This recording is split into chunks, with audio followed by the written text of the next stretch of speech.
wassalatu wassalamu ala asyrafil anbiya'i wal mursalin wa ala alihi wa sahbihi ajma'in amma ba'du.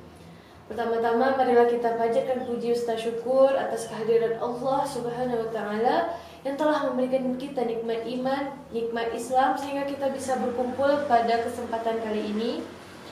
Dan tidak lupanya kita kirimkan sholawat berakatkan salam kepada teman-temanku semua. Pada kesempatan kali ini kita akan membahas Muhammad wa ala alihi ilmi.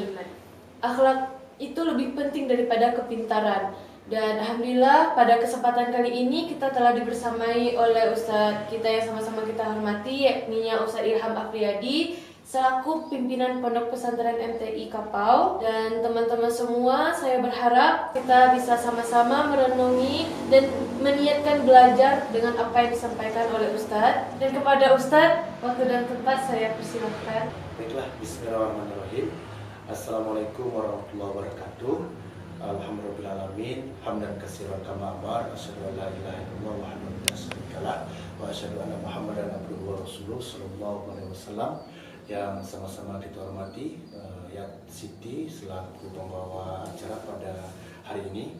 Pertama kita bersyukur atas kehadiran Allah Subhanahu wa taala. Salawat dan salam kepada baginda Rasulullah sallallahu alaihi wasallam. Alhamdulillah pada hari ini kita alhamdulillah masih bisa dipertemukan dengan Allah Subhanahu wa taala dalam rangka mengulang-ulang kembali pembelajaran agama Islam. Pada hari ini kita diberikan tema terkait dengan bagaimana seharusnya kita memiliki adab itu kenapa lebih tinggi daripada derajatnya daripada ilmu. Nah sebenarnya gini Siti, terkait dengan adab agama Islam kita sudah mengajarkan kenapa adab itu lebih tinggi derajatnya daripada ilmu. Kenapa tidak dulu ilmu baru beradab? Kenapa harus diajarkan agama Islam kita beradab dulu baru berilmu? Nah adalah besar nilainya di sisi yang bagaimana Allah Subhanahu wa taala mengatakan bahwasanya adab itu lebih tinggi daripada ilmu. Nah, kenapa adab itu lebih tinggi daripada ilmu? Karena yang adab inilah yang memiliki sesuatu nilai bagaimana seseorang itu baik, bagaimana seseorang itu bagus, karena dengan adab inilah. Nah, maka dari itu yang dikatakan oleh syair Arab mengatakan al-adabu fawqal ilmi.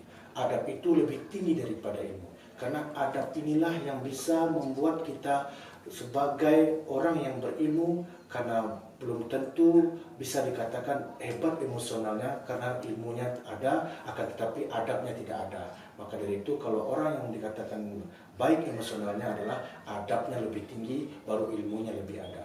Itu makanya kalau kita berbicara masalah beberapa kasus-kasus korupsi yang ada di negara kita, nah itu sebenarnya orang itu berilmu, akan tetapi yang tidak ada adalah adab dan akhlaknya, yang tidak memiliki adab dan akhlak tadi.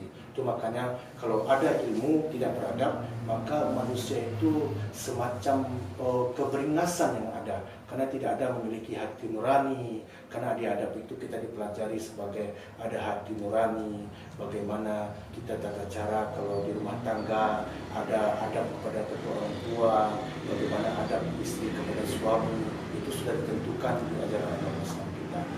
Nah maka dari itu kita agak cenderung kepada adab ini sebagaimana yang dikisahkan oleh Nabi kita Nabi Ibrahim alaihissalam dengan anaknya, bahwasanya di dalam ayat itu sudah menorehkan dan mencontohkan, bahkan bisa menjadi iktibar bagi kita selaku umat kita pada hari ini.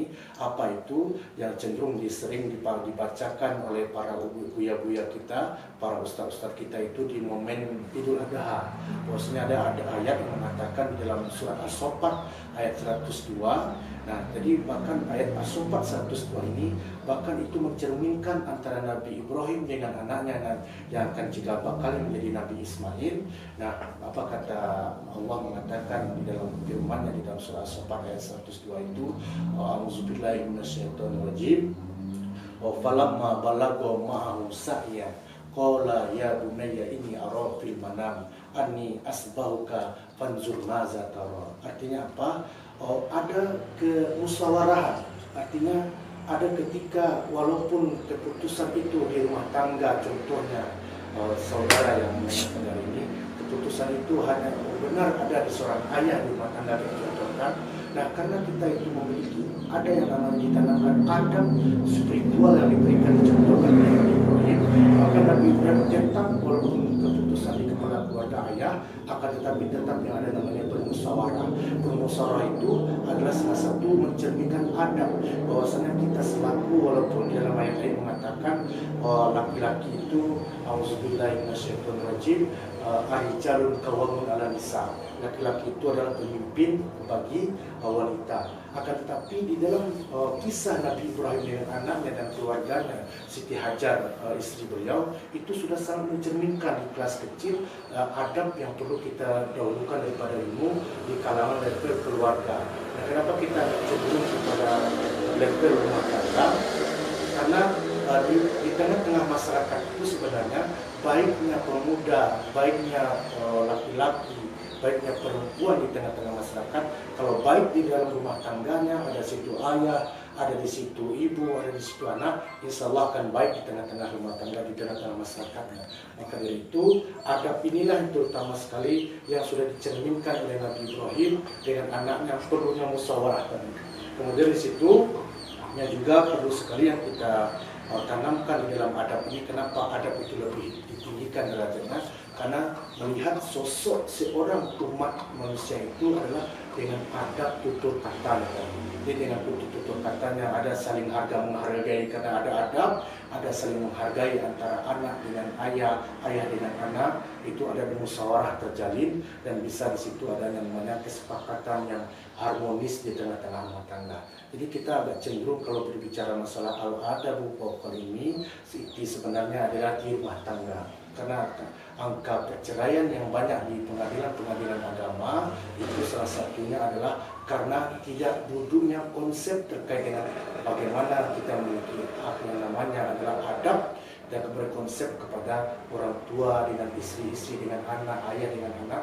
Nah, itulah terjadi yang namanya manusia-manusia di tengah-tengah masyarakat kita yang kurang yang namanya memiliki adab terlebih dahulu, akan tetapi barulah ilmu yang dinomorduakan. Nah, pada hari ini cenderung di zaman kekinian agak didahulukan adalah ilmu, nanti dinomorduakan yang adab. Itulah yang terjadi, tingginya ilmu, ada beberapa sidang kita lihat, ada pertengkaran-pertengkaran, bahkan kalau pendidikannya boleh dikatakan sudah level doktor, level profesor, akan tetapi di musyawarah sering berkelahi dan tidak melihatkan cerminan-cerminan di tengah-tengah masyarakat.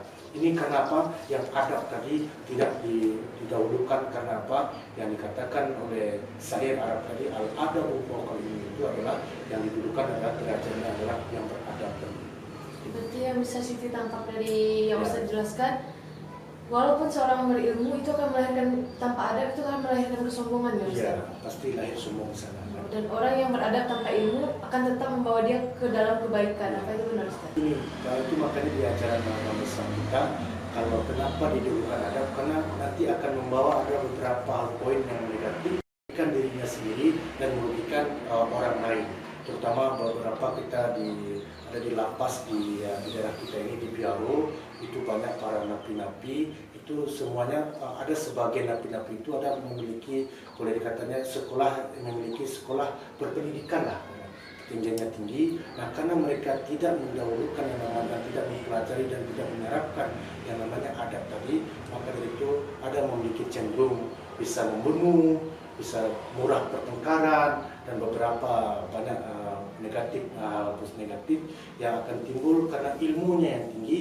Maka itu kalau ada yang dikenal dengan korupsi, KKN, kemudian hal-hal yang negatif lainnya. Cara melatih dan mengasah adab itu bagaimana Ustaz? Ya, di cara melatih adab tadi itu, pertama kita merujuk lagi kepada agama Islam kita, bahwasanya sudah dijelaskan oleh baginda Rasulullah SAW dan para ulama kita sudah menerangkan dalam hadis-hadis baginda Rasulullah dan diadopsi oleh para ulama kita. Bagaimana cara menerapkan adab tadi itu adalah salah satunya dengan yang pertama dengan keimanan tadi. Di kita itu diciptakan oleh Allah sebenarnya di alam dunia ini, kalau kita membahas terkait dengan asal tujuan Allah menciptakan kita itu, kalau kita kembali dengan tujuan kita itu tadi, sebenarnya Allah menciptakan kita selaku makhluknya, tiada lain tiada bukan, kata Allah di dalam surat Al-Baqarah ayat 21. Allah mengatakan, A'udzubillahi minasyaitonirrajim, ya ayuhan nas su'budu rabbakumul ladzi khalaqakum wallazina min qablikum la'allakum tattaqun. Nah, apa kata Allah, wahai manusia, sembahlah Tuhan. Jadi kalau memang kita ingin bagaimana tata cara kita supaya kita bisa kembali dengan jalan benar, itu adalah salah satunya kita bisa kembali dalam rangka untuk mendekatkan diri kepada Allah Subhanahu wa taala dalam rangka menyembah kepada Beliau. Gitu. Apa nih pandangan Ustadz melihat generasi muda sekarang yang ya bisa kita lihat minim gitu Ustadz adabnya, dan apa nasihat Ustadz kepada orang-orang Ya, tersebut? jadi kita kemarin itu pernah juga beberapa diskusi dengan para tokoh-tokoh ketika itu di Kota Bukit Tinggi terkait dengan bagaimana menangani beberapa kasus-kasus yang sudah menyalahi dari perilaku pemuda kita, terutama ada beberapa kita lihat di daerah kita yang terkenal dengan narkoba, dikenal dengan LGBT. Nah, LGBT, kemudian ada beberapa lagi kasus-kasus yang tidak sepatut yang kita dengar. Nah, itu adalah salah satu bagaimana kita tidak menerapkan yang namanya adab tadi. Nah, sebenarnya kalau kita ingin menerapkan adab tadi itu bisa kita melihat dari sisi aspek bagaimana kita bisa bahwasanya mendekatkan dan memperbanyak kegiatan-kegiatan berpositif. Contohnya kita di luar kalau pemuda, kalau di dinas pendidikan kita belajar, di luar pembelajaran tadi kita mengikuti pergaulan-pergaulan yang benar seperti yang diarahkan di nilai-nilai positif. Ya, terima kasih banyak Ustadz. Alhamdulillah pada kesempatan kali ini kita sudah sama-sama mendengar penjelasan tentang adab, dan semoga apa yang disampaikan oleh Ustadz kita sama-sama menerapkan dan menjadi acuan ke dalam kehidupan kita dan bisa merubah pola pikir kita. Jangan sekedar ilmu saja yang dituntut, tapi utamakan adab. Karena kalau misalnya beradab pun setan pun lebih beradab daripada manusia. Mungkin begitu ya Ustaz, terima kasih banyak kepada teman-teman semua. Kembali lagi bersama saya Siti Azhariyat. Di kesempatan selanjutnya saya pamit undur diri. Wassalamualaikum warahmatullahi wabarakatuh. Waalaikumsalam.